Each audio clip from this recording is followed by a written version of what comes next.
Hello, everyone. Thank you, and welcome to day two of the I Matter and So Do You virtual conference. I can't believe that we're already in these tracks. First speaker of day two. Listen, this woman spits fire all day long. You see what's happening over here? Look at that. Look at all that sexiness she's bringing to the screen.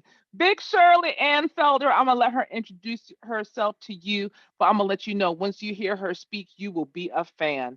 Go ahead, Miss Shirley Ann, take it away.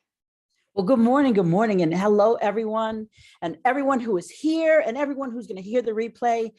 Today, we are going to talk about our ships, keeping the trash off of our ships. You know, I talk about trash a lot because I'm a girl from the trash industry. So I like to be in control. And so when you dock your ship, you know, whatever ship we're talking about, we want it clear so that you can travel and sail through the seas. So the thing is, right, when we're talking about ships, I want you to know a little bit about me because I know something, right? I know that you matter and so do I. So I am Shirley and I'm here because I help women mostly, but if men were smart, they'd listen, sort through the trash in their lives, AKA self-limiting beliefs. And what we do is we recycle your lessons learned and we reuse them to find your voice through your passion and your purpose. So, you know, I am a comedian for those of you who don't know, and I'll try to behave myself today because I want to get down to some juicy ship sailing, right?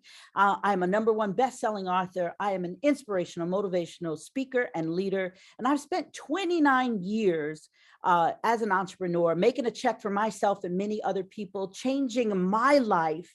But how I did that was helping other people know just who they are and what they bring to the table. And I know that, you know, 25 of those years I spent surrounded by men. And I know in your mind, you're like, oh, that is so sexy, but not really. Sometimes you had to be around some of those guys. So again, a little bit more about me. And, you know, you can read it, but I've spent 25 years in the trash industry, male dominated industry. I've employed over 150 men, taken 10 women from welfare to work. And, you know, the most important thing is, you know, people see people and they're like, oh my God, you know, their life is so perfect or everything is so great. And that is a bunch of crap.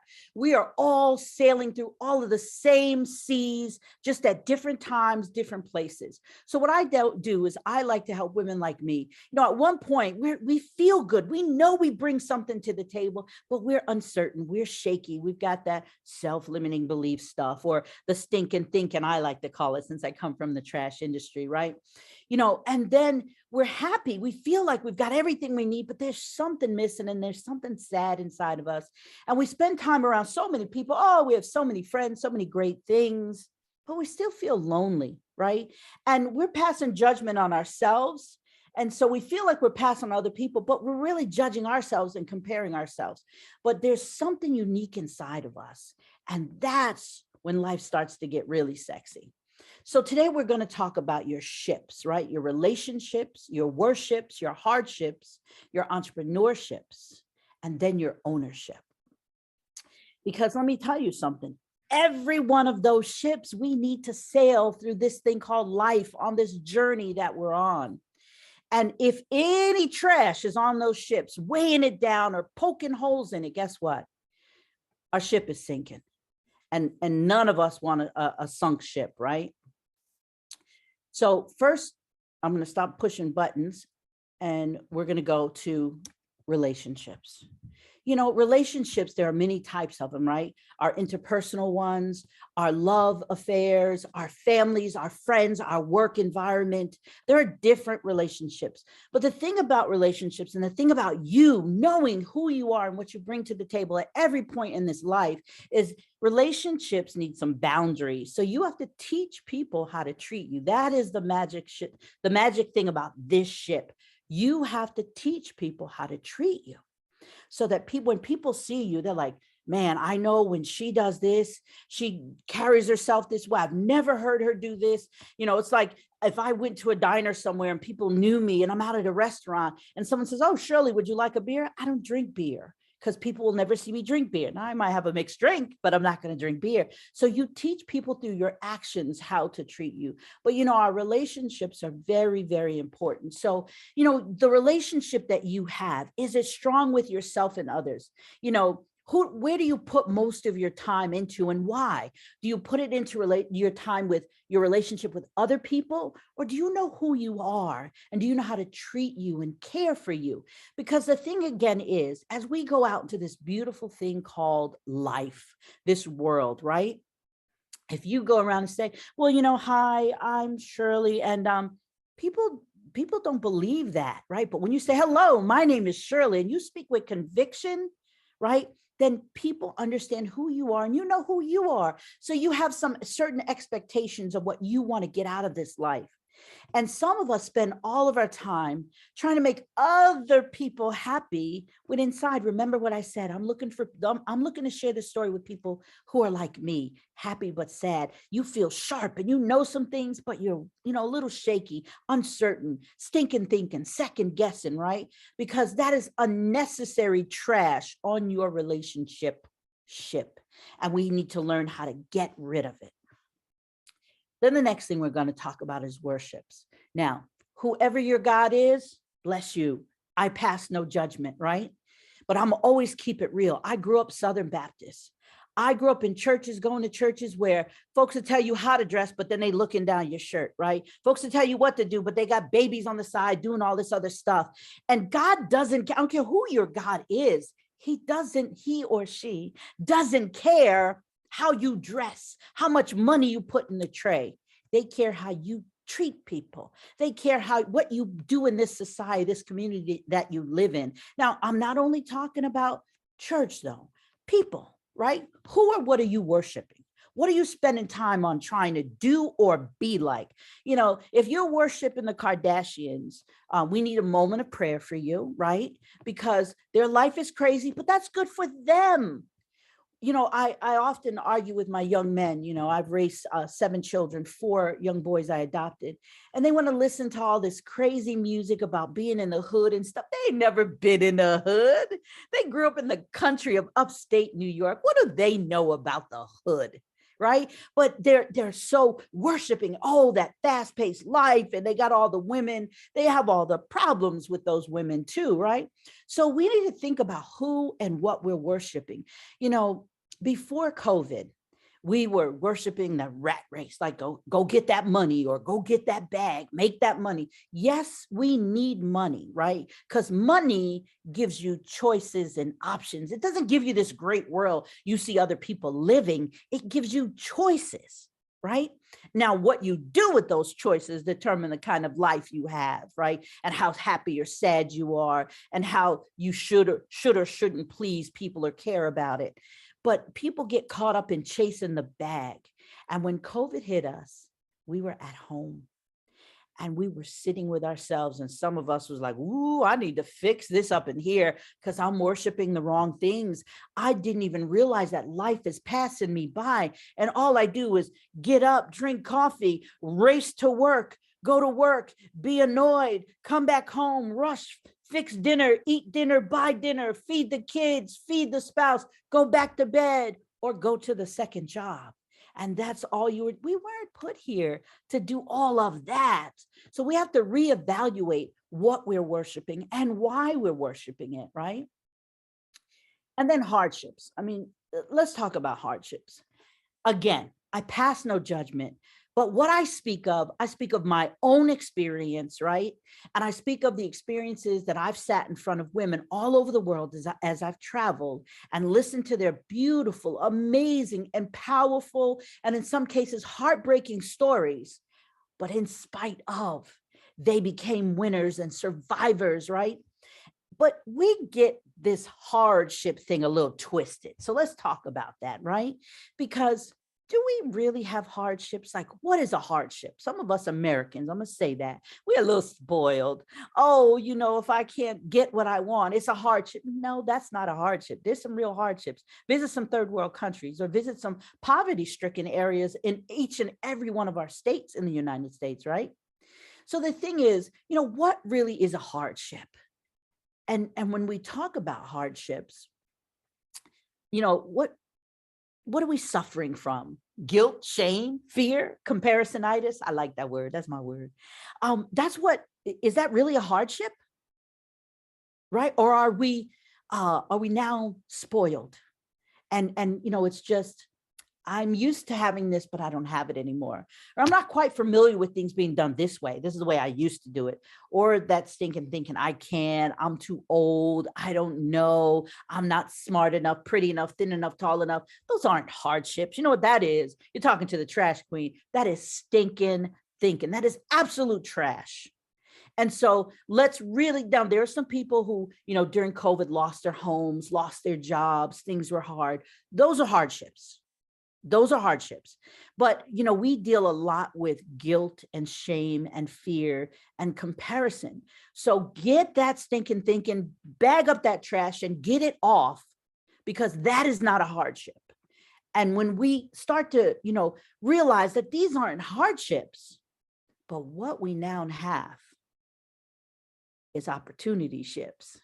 Because as you start to work through this thing through life, and as you travel with me and we unearth your greatness, we get down to it. I run a series of workshops, and what we do is we dig deep and dirty, right? And we go from your childhood, and I'm no shrink. Trust me, you don't want me being your shrink, but I'm your reality navigator, right? I'm your navigation strategist for life, because I've put myself in these little boxes for so long, listening to subliminal messages from people and things that I felt like people were saying, you, but nobody is bold enough to tell me I'm not smart enough, pretty enough, sharp enough. I shouldn't be here. That's my stinking thinking.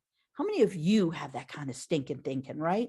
Bag that stuff up and get it off your ship. Because here's the thing, not everybody is meant to go to work for someone else. Because guess what? You're pretty damn sharp. You're unique. You have special sauce inside of you. And I know, this might offend some people, but I do what I do. Listen, our lessons we get, they come from ass whoopings from life. When we call failure, it's not failure. It's called ass whoopings, because we tried something, but our GPS was like recalculating, and you need to start all over, or you need to go down the other lane, right? Because that one just didn't work.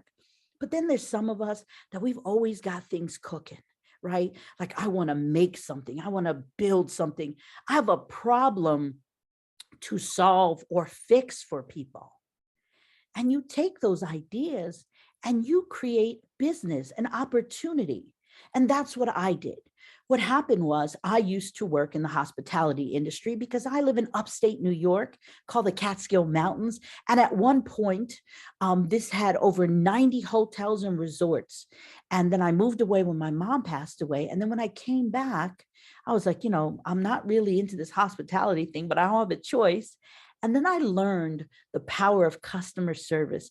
I learned the power of when someone came in and said, Shirley, I want a room with pink, or I could see out the room and see the flowers or see the pool. One lady said to me, I want to see the young men walking around, Shirley, near the pool. And so, if I could accommodate them, they gave me a great review. They loved me. When they came back for a visit again, they were looking for Shirley, right?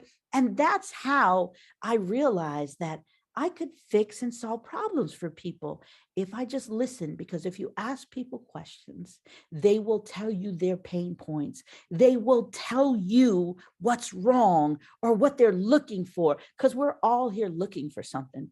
We didn't just get put here on this planet, right? Just drop down to just be wandering around like I don't know what I'm doing. Some of us have some amazing skills and ability. And so when I worked in that industry, I graduated to the next industry of construction, because in our area, it started to change from the hospitality industry to now people were coming here and building homes and building bigger facilities. And so I went into the construction industry, and they would be men coming in and they would want fast service. And the women who worked there at the time and the men, they were so spoiled and lazy, and they would make those customers wait. And I am not the most patient person in the world. And I felt for them. So I solved their problem. I got up from the switchboard of where I was working, where I would just say, good morning, good afternoon, Wagner Seitel, how can I help you? And then I went to going up to the counter. And then I learned about lumber and joist hangers and lags and trusses. And then I elevated myself to the next level of sales. And then I did kitchens and windows. And then the next thing you knew, I realized that I could do something more than answer phones and sell lumber. And I found an opportunity to start a business. The person I worked for wasn't the sharpest tool in the shed, but I had some skills that he didn't have, and he had some skills that I didn't have. And so I learned from him and I took notes. And then when it was opportunity came, I became an entrepreneur and I bought him out. And then I designed things my way with my dream, but I employed people who were unemployable, who didn't have soft skills, because there's a place for everyone, because you matter. God doesn't make junk. We do when we don't use our God-given gifts and talents. And so I started to find people who could fit the positions, right? Because sometimes that's difficult as leaders, getting people to see your vision and your dream. And I found ways to reward them for their skills and ability, and find some humor when they, used to screw up too. But the thing is that in times like this, there is opportunity. People are sad. People are looking. They want to change. They don't want to punch a clock anymore.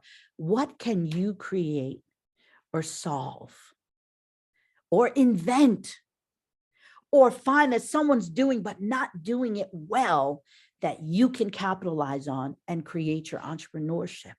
There are so many things going on. And, of course, technology is ever evolving. And that's the other thing that we have to think about when we're doing the entrepreneurship vision kind of thing, right? There are so many, many opportunities. And we're saying, well, I don't know what to do. What are you struggling with that you think you're the only one struggling with? It's only your problem. No one else is. Guess what? Many else's have that problem too. How can you fix it? Is there something you've wanted to do that's been sitting on the shelf? Oh, you've been doing the hokey pokey way. Oh, I want to do this. No, I better not. Oh, I want to do this. I'm not smart enough. Oh, I want to do this. I'm not ready. I better go take 10 more classes. How many of you have taken so many classes that you just need to do the damn thing like Nike says? I can tell you, I've done that. When I was 14, I wrote my first term paper in the 9th grade. I wanted to be a comedian. I know it's shocking for you to think that, but I wanted to be a comedian. And I wrote my term paper, and Mrs. Brown gave me a D-. You do not give Shirley Ann a D-. So I took her to the board because she didn't grade my content and my grammar and my sentence structure. She judged what she thought was a career. I've always left it on the shelf. I try to plug in any comedy that I can and make people laugh, because here's a secret about what I do. When you're laughing, you're like this. Everything's open, your legs, your arms, your chakras, your mouth, your energy. And then I drop in a message to you. I leave a subliminal message, right? Just like in those songs we keep hearing, melodies, they kind of sit with us. So I drop my little message into you. And then later on, you're like, that crazy Shirley said that. And I'm feeling this kind of way. And that's how I do what I do, right? Because there's a method to my madness. But anyway, so as I wrote this paper and she gave me this D-, so I never became a comedian, because then I became a mom too soon and dropped out of college and started making all the crazy, dumb mistakes that I thought were dumb, but they've led me to where I am today. So they all had a purpose and a reason. And so fast forward 41 years later, I'm on this app called Clubhouse, and I'm in here with my friends, and we've built this tribe called Mosaic Inc. And we're getting to know each other because now we're writing a book, we're co-authoring a book.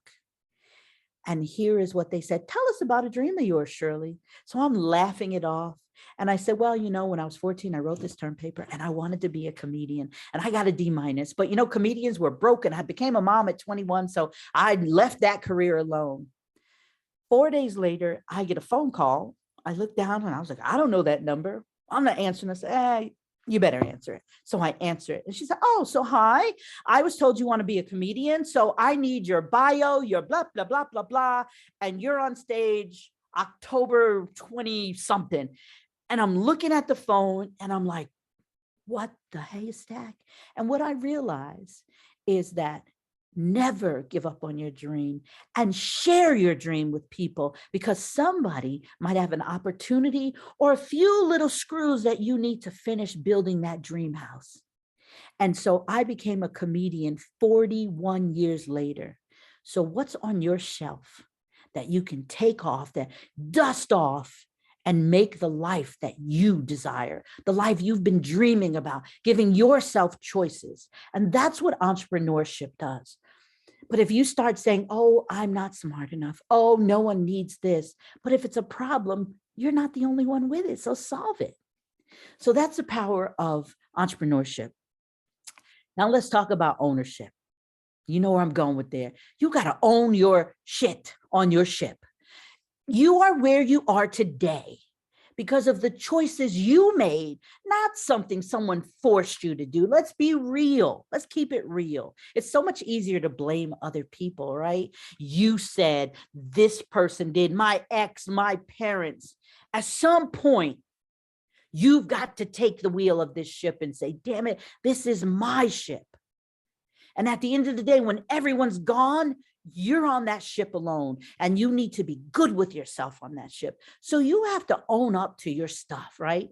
So are you owning your choices, or are you blaming other people? You know, when you point at someone, 1, 2, 3, back at you. No one, you know, Miss Roosevelt said it, no one can make you feel inferior without your approval. So when you get your ships in order, you are putting boundaries in place. You are teaching people what you will or won't put up with, right? So what do you really own? You own your choices, your body, your mind, and the decisions you make, right? And what do you have the power to do? Make a shift, transition. If you don't like where you're going, you can change, put in that Waze or that GPS and recalculate. And then the other thing is, you know, whose voice are you listening to? I do another workshop that I call it MM&V, and it's very funny. The first time that I ever did it, it was my first event, and I was dealing with, why am I making these decisions? Like, how did I get here today, right? And what I realized is that I was listening to my own voice based on what I let inside my head. And so there are messengers, and voices. But when I first, here's a little humor to that. When I first put up the event on Eventbrite, I only had like 10 people sign up. I'm sorry, 8 people sign up. And I was like, oh my God, my goal was 20. You know, what am I going to do? And so because people know I'm slightly demented and I love to make people laugh, because when you laugh, you're off guard and you're open and you don't have your fist up or your arms folded. And I changed the name to MM&V and 10 inches. And I had 24 people show up to my event. Now, it's not my fault their mind was in the gutter, because they know that I always talk about grown folk stuff. And so they thought it was something else other than that.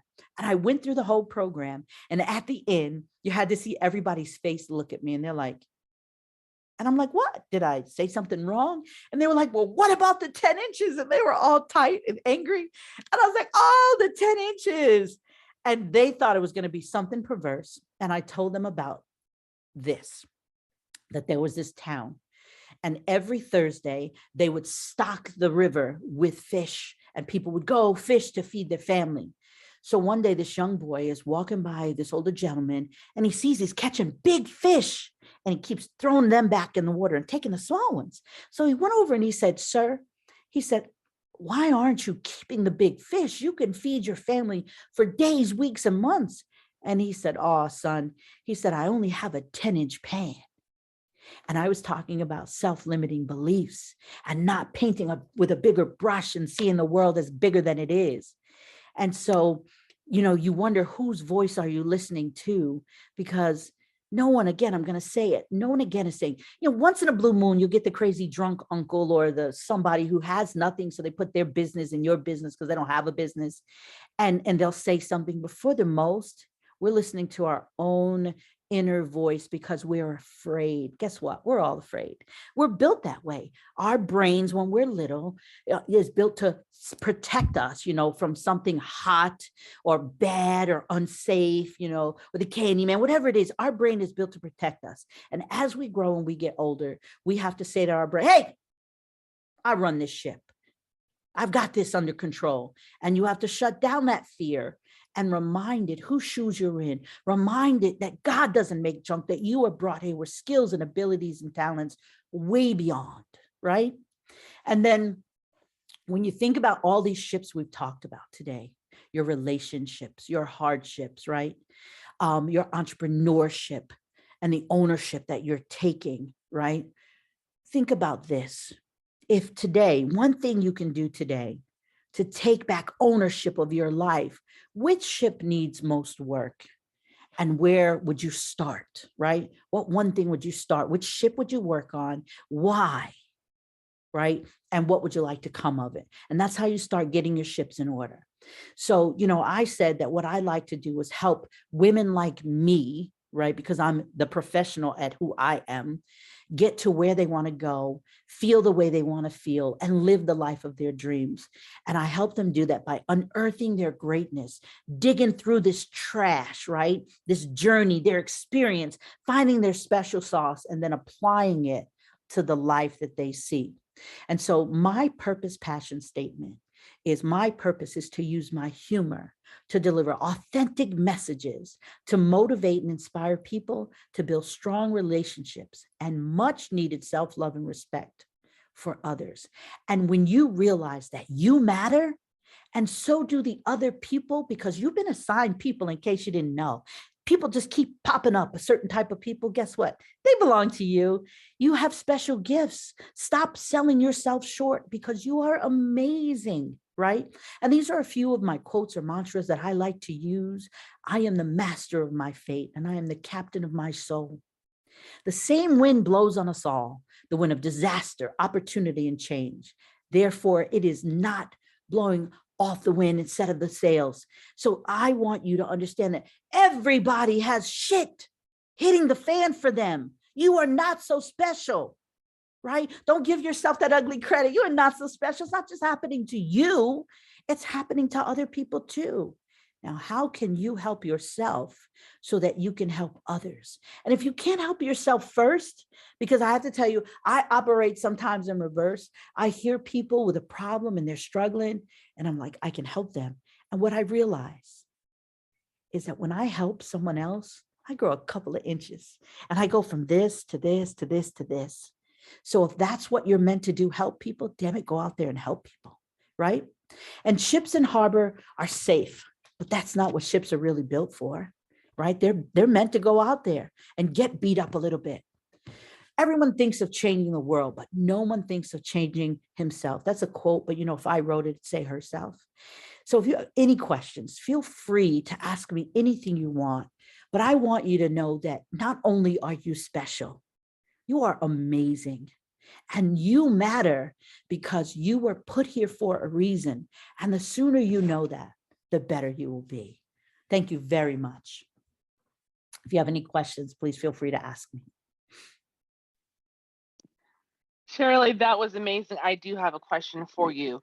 What is the one constant theme that you encounter when people come and talk to you? Like, what is that one thing that they keep saying to you that you're just like, I don't know why everyone has this one, but not everyone, but the people that are coming across your view have this one particular problem. What is it? Fear of stepping out on their dream. Like oh, I want to do this, or I want to create this, but courage, finding courage. That's what really it is, finding courage. And they come to me like, oh my God, you just are so brave. I don't know how many times I'm scared as all get out, but I'm like, you know what? I've seen somebody crazier than me do this stuff. I'm about to go do it. And if I'm afraid, then what I do is I go find other like-minded people who I know it took courage for them to do what they do. And I don't knock on the door. I kick it in. I kick it in with humor or something. And they're like, come on in here, crazy. You like us. And then I get my courage from them because they're asking me a question. They're sharing with me. And I'm like, I've got the answer, or I've experienced that. And guess what? If I don't, I know Andrea, right? I know Samantha. I know blah, blah. I know Leslie. Let me go to them. So I'm a master networker. I know how to connect dots and people. You know what? That's the one thing I have to say that everyone that's in the room today literally are master networkers. Janae's a master networker. Dan's a master networker. You're definitely a master networker. Yeah. And I love connecting people and I love referring to Sam's a and I think this is why we've all resonated with each other because it's like that energy that you give out that you're going to attract that like energy. And so one more question is if we didn't know anything, what is the one thing that you would want us to know before we end your session today? That you were brought here for a reason. And if you don't know, start asking for help. Somebody help me find my purpose. It may not be to save the world or change the world, right? But it's to do something. And I'll tell this one quick story as to how small or how big it could be. I am always in groups of women because I love women. So I'm in this group of women. And this one lady is talking about how her husband is suffering from bipolar schizophrenia. And at one point, he was this amazing teacher, this amazing human being. And then there was a snap. And now she has to care for him. She was an attorney and she's like, hun, I don't want to be an attorney anymore. I want to go and help people and be a social worker. And, there's not a lot of work, not a lot of money in that. You do that Right. because you want to. And he was like, fine, go ahead. And she went to school back for that, blah, blah, blah. And now she has to take care of him. She's very lonely. She's sad. People with that type of illness, they're not very loving and warm and touchy-feely. And she needs that in her life. And my big mouth, I say, well, girl, you need to go out there and get you some loving, right? And I said, why aren't you cheating, doing something? I just wanted her to be happy because my heart was bleeding for her, right? And here's what she said. And after that, I just shut up and started taking notes. She said, I was put here for him. And I know that now because it's my job to protect him. Somebody could be pushing him onto a train track, right? I was meant to be here to care for him because he guided, loved me, and cared for me and my children when he could. And now it's my turn, and I will never, ever leave him or not love him because that's my purpose here. I shut up. So everyone has a purpose, no matter how small or how big. And you may not have to change the world. Maybe you just change one person's life. Tell a big mouth like me about your purpose, and I'm going to tell everybody else. Wow, my mind, you know what? Thank you. Thank you, Shirley. And listen, wow. I need a moment to take that in. Thank you so much. It is powerful. It really is a significant message. And, there's always another side to it. And so thank you so much for being here. Ordinary Greatness is in the house. Shirley and Felder, listen, contact her, get in her DMs, get in her Instagram, give her a follow. And you know what? If you just need someone to talk to, she's your person. Thank you so much. And listen, You. for those who are catching the replays, you're going to feel the fire, but you're just not going to feel it just as hot as we do.